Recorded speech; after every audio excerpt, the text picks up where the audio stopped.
जी हाँ दोस्तों, UP board परीक्षा 2025 का रिजल्ट आ चुका है और ढेर सारे स्टूडेंट ने बहुत ही अच्छी सफलता प्राप्त की है। 90%, 95% ढेर सारे अच्छे अंक प्राप्त किए हैं।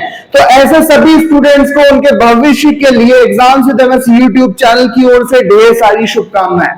लेकिन लेकिन लेकिन दोस्तों, अनफॉर्चुनेटली कुछ स्टूडेंट्स ऐसे हैं जो कि 2025 के यूपी बोर्ड रिजल्ट में, यूपीएमएसपी रिजल्ट में बच्चों यहां पर एक सब्जेक्ट, दो सब्जेक्ट या फिर तीन सब्जेक्ट में फेल हो गए हैं।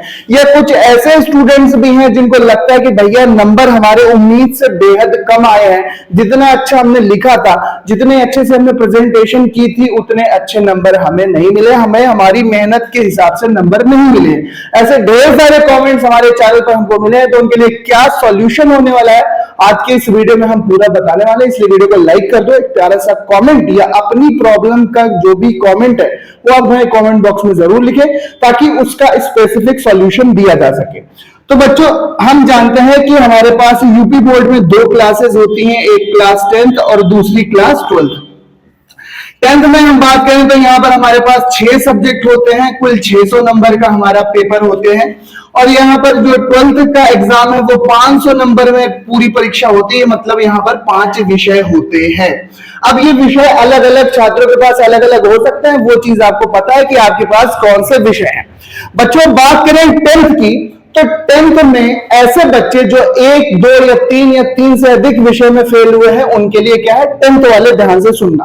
10th वालों के लिए क्या है बच्चों, अगर आप क्लास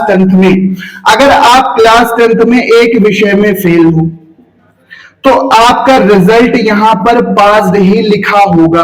आप अपनी मार्कशीट में चेक कर सकते हैं, आपका रिजल्ट पास ही लिखा होगा। मतलब जो क्लास 10th में जो स्टूडेंट एक सब्जेक्ट में फेल होता है, यूपी बोर्ड में उसे पास ही माना जाता है। अगर 10th में कोई बच्चा 2 विषय में फेल है, 2 सब्जेक्ट में बच्चों अगर वो फेल है, तो उसके लिए क्या है, उसके लिए ये होगा कि वो एक सब्जेक्ट में बच्चों को कंपार्टमेंट की परीक्षा दे सकेगा। क्या दे सकेगा, कंपार्टमेंट की परीक्षा दे सकेगा। और कंपार्टमेंट की परीक्षा उस विषय में देकर, एक विषय में 2 सब्जेक्ट में फेल है तो एक विषय में कंपार्टमेंट का एग्जाम देके वो अगली कक्षा में यहां पर पास होके चला जाएगा। लेकिन अगर एक विषय में फेल है तो एक विषय में अगर फेल भी बना रहे तो भी 10th वाला पास ही माना जाएगा। ये है 10th के लिए। अब अगर 2 से अधिक सब्जेक्ट में 10th वाला कोई स्टूडेंट अनफॉर्चुनेटली फेल है तो बच्चा, आपको अगली साल अच्छे से मेहनत करनी चाहिए। 3 या 3 से अधिक विषय में अगर आप फेल हैं तो आपको फेल ही माना जाएगा। लेकिन अगर 2 सब्जेक्ट में फेल हो तो एक सब्जेक्ट में आप कंपार्टमेंट का एग्जाम देके नेक्स्ट कक्षा में जा सकते हो और अपना साल बचा सकते हो। कंपार्टमेंट की परीक्षा कब होती है, कंपार्टमेंट की परीक्षा की जानकारी यूपी बोर्ड अपनी वेबसाइट पर जल्दी देता है। परीक्षा के लगभग 1-1.5 महीने के अंदर कंपार्टमेंट परीक्षा की सारी जानकारी दी जाती है। अब बात करते हैं 12th के लिए। तो 12th में जो 5 सब्जेक्ट होते हैं, कंपार्टमेंट का क्या रूल है क्लास 12th के लिए। तो बच्चों, 12th में अगर कोई स्टूडेंट एक विषय में फेल है तो उसको कंपार्टमेंट की परीक्षा देनी पड़ेगी। और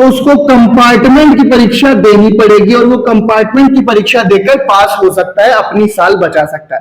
लेकिन अगर वो 2 या 2 से अधिक विषय में फेल है, 2 या 2 से अधिक विषय में अगर बच्चा आप फेल हो क्लास 12th में, तो आपको फेल माना जाएगा। आपको अगली साल अच्छे से मेहनत करनी चाहिए, निराश नहीं होना है, हताश नहीं होना है। लेकिन अगर 12th में एक सब्जेक्ट में फेल हो तो कंपार्टमेंट के द्वारा आप अपना साल बचा सकते हो। कंपार्टमेंट की सारी जानकारी यूपी बोर्ड अपनी वेबसाइट पर लॉन्च कर देता है।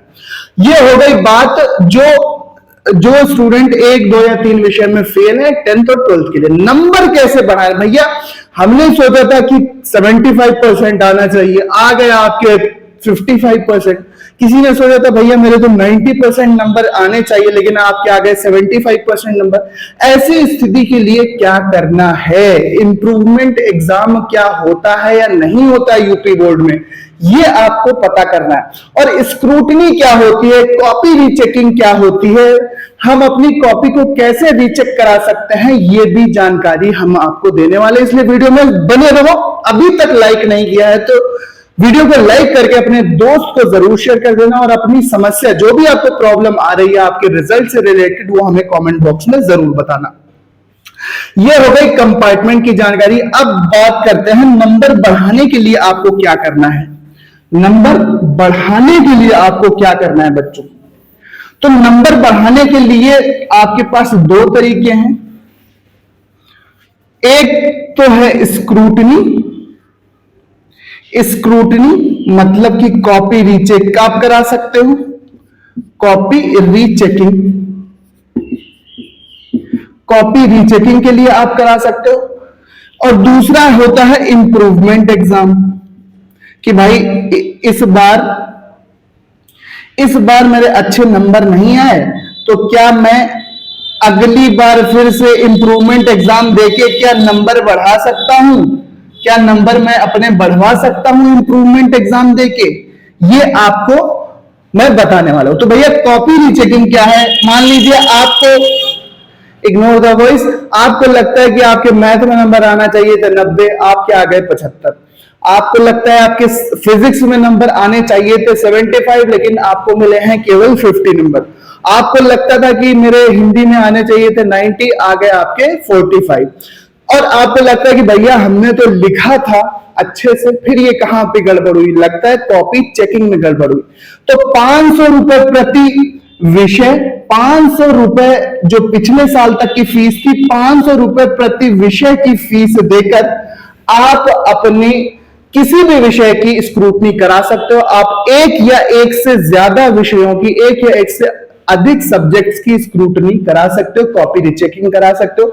स्क्रूटनी का पूरा प्रोसेस का वीडियो मैंने ऑलरेडी बनाया हुआ है, इस बार मैं फिर बना दूंगा। जैसे ही स्क्रूटनी की नोटिफिकेशन आएगी मैं आपको पूरी जानकारी दूंगा। बाकी आप लिंक के द्वारा, लिंक में मैं डिस्क्रिप्शन में लिंक डाल रहा हूं उस वीडियो का जहां पर स्क्रूटनी का पूरा प्रोसेस बताया है, उसके द्वारा आप अपनी कॉपी रीचेकिंग का फॉर्म भर सकते हो एक या अधिक विषय में। ये 10th और 12th दोनों के स्टूडेंट कर सकते हैं जिनको भी लगता है कि भैया नंबर मेरे उम्मीद से बहुत ही कम आए हैं और इतने नंबर मेरे नहीं आने चाहिए, मैंने अच्छा लिखा है, कहीं पर सर से गड़बड़ हुई है। एक क्वेश्चन आता है कि भैया नंबर कहीं स्क्रूटनी में, कॉपी रीचेकिंग या स्क्रूटनी में नंबर घट तो नहीं जाएंगे? जी नहीं, आपके नंबर 99% नहीं घटते। आपके जितने नंबर होंगे उतने ही 99% रहेंगे।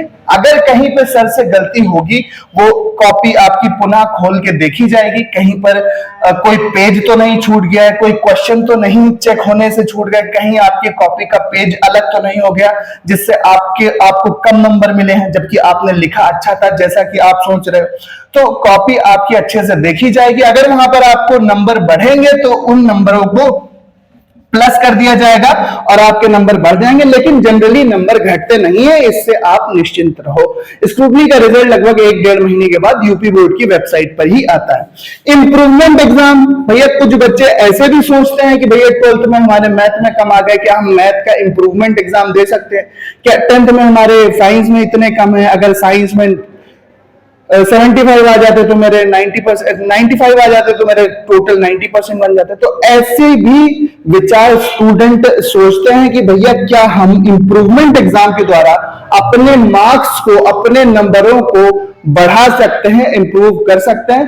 जी नहीं, यूपी बोर्ड में किसी भी प्रकार का कोई इंप्रूवमेंट एग्जाम नहीं होता है, ये आपको ध्यान रखना है। इस तरह का एग्जाम आप नहीं दे सकते।